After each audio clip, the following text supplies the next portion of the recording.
So, and I think for good reason, one that our last IBM story here is that they also released a study, and I don't know if it's surprising, but it's good to see the data that basically CEOs, and I appreciate that this was a CEO-based study versus CIOs.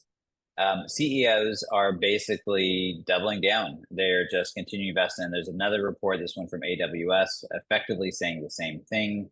That and this one is basically talking about how generative AI and AI investments are now overtaking security as the top budget spend for tech or for enterprises. You look at both these studies together, and what you see is that AI is in this really bizarre sort of state. And I don't know if we've ever really seen this, because we are seeing a massive amount of investment, despite the fact that we are almost every organization, I think, is still struggling to truly bring this to production at scale, to truly generate the ROI, to truly demonstrate the value. And yet everyone can see so much promise that the investments are continuing, the strategic importance is continuing. And so I think it validates why everybody is so hot and heavy on figuring out how to be a player in the space, because it is very clear that this is where the money is going to go. And it's also very clear by both of these studies, if you sort of read into the details of it, that there's more unknowns than knowns. There's still so much opportunity for someone to really get it right. And this is validated by almost every single CIO I talk to. Well, I'm now running into companies that have a chief AI officer or a head of their AI projects or whatever that is happening. Very, very few companies I'm talking to have any significant footprint in production, any significant, and so it is very clear that we are still so early in this process, and yet there's all this investment. So I think it's going to be this really interesting dynamic that I don't think we've seen anything like this. Yeah, I think two data points that really stuck out to me on the IBM study. One I agree with, one I disagree with.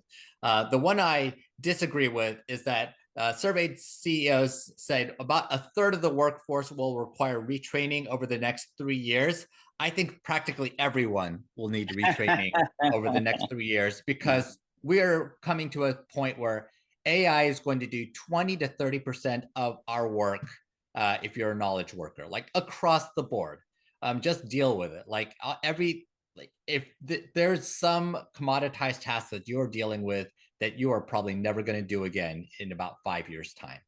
And I think anybody who thinks that 2/3 of their workforce don't need training on AI, I think that is completely off.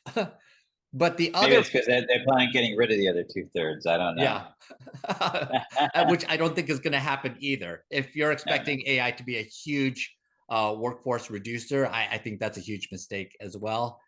Completely missing the point of what this actually does. But the other point that I thought was interesting was 72% of CEOs thinking that proprietary data was a key to making AI work. And as we all know, that means you cannot use out of the box models at all for what you're trying to do at the end of the day. You've got to have multiple layers of governance to make sure that your proprietary data stays safe. Yeah. Speaking of which, we sort of glossed over the Data World acquisition by ServiceNow. I do think it's important because it addresses that. So I'm sort of up in the air on the whole data pipeline piece, but the data governance and data lineage, I think, is a critical part, and that was this acquisition. I think is the interesting aspect of this that I don't know is being addressed well. I think and it's a massive challenge. Now, going all the way back to where we started, it only is really relevant when you're talking about these proprietary data, and I'm focused on the ability to ensure veracity, right? If I'm dealing with ITSM data, frankly, even CRM data, probably doesn't matter that much, right? I mean, there's a degree of relevance, but not nearly the same as when I'm talking about this proprietary data that is linked to my business workflows that are driving competitive advantage. You've got to get that nailed down. And I do think, I'm encouraged by the fact that I do think maybe I don't know what it is about this technology. So much of the technology through the past, there was always this massive divide that the enterprise leadership, non-CIO enterprise leadership, can never quite get their head around. the technology and how it worked and the value it could bring. And maybe this is why we're seeing this shift in the budgets, right? Maybe because of OpenAI and because they were able to actually see it and they could, get their hands on it and play with it and see the value. But it's like the imagination gap has closed or is closing dramatically. And so CEOs, I think, have a much better handle on how this technology can be transformative than they have with other types of technology in the past. Hmm.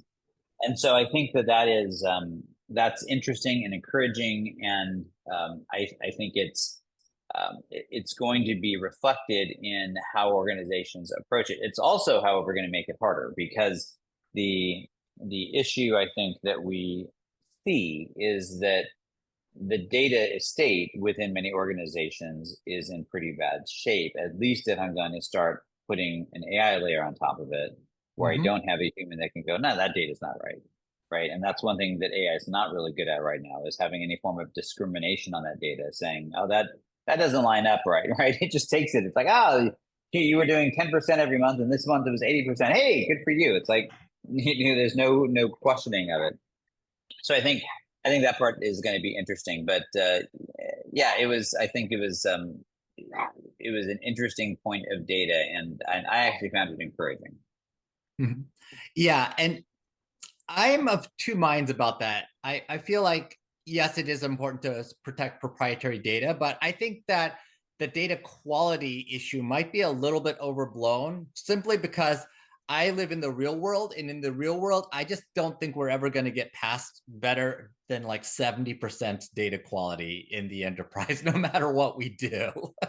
I don't disagree. I think the challenge or question is, and this is, I guess, what I was alluding to, is that we have a sort of natural ability to spot data that's off, right? I mean, I come from the Mhm. ITSM world, right? And ITSM has been notoriously bad for human generated content that was just, the click, or they put in googly gob. And it's like you would see that and you immediately go, oh, okay, that's what this was.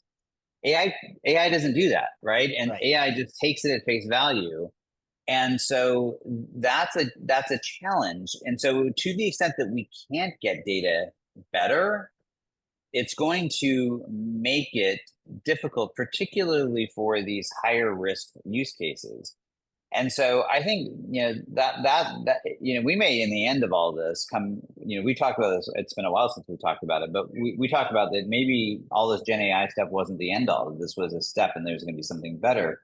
Mhm. And if it is, if the thing that may eventually be its undermining is this, right? If we can't get the data accurate enough, just because of the nature of enterprise AI or enterprise IT and enterprise organizations, and the AI isn't smart enough to somehow manage for that, to manage the fact that it's only 70 or 80%, then do we have a way to manage that? Is there a way through that? And that could be the thing that ultimately, is the thing that causes the problem. But we'll see. Anyway, we need to move on.